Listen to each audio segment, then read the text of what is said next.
And despite the political theatrics that's been unfolding in Pakistan, we focus on the severe financial setbacks that's plaguing the economy.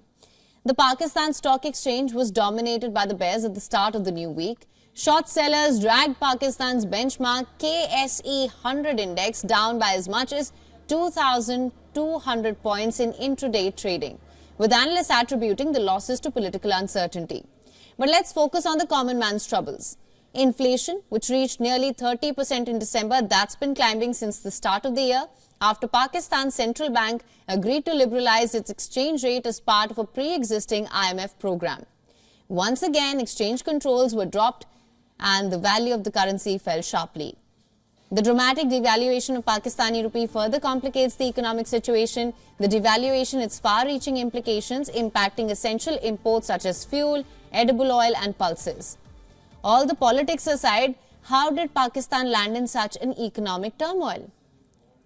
Now, the genesis of Pakistan's economic woes lies in the convergence of factors, including global upheaval triggered by the COVID-19 pandemic, disruptions in global supply chains and geopolitical tensions, particularly the conflict between Ukraine and Russia, which has deteriorated food and energy security across the developing world. Now, this confluence of events has plunged the nation into economic disarray, marked by dwindling purchasing power, depleting foreign exchange reserves and escalating civil unrest. First and foremost, Pakistan's economic challenge is the extreme decline in its forex reserves. In early 2023, these reserves plummeted to a historic low of just $3.19 billion. That's a meager sum barely covering 2 weeks of imports and falling significantly below the IMF's recommended 3-month minimum. So this precarious situation is further compounded by the daunting task of repaying a projected debt of $73 billion, and that's to be done by 2025, with a substantial portion owed to China and Saudi Arabia.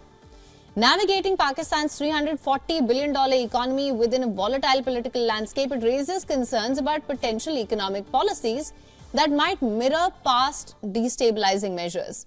Now, the primary challenge remains to address the inflation's adverse impact on the economy and to shield citizens, especially the vulnerable population, enduring prolonged inflation and unemployment. For latest news, download the WION app and subscribe to our YouTube channel.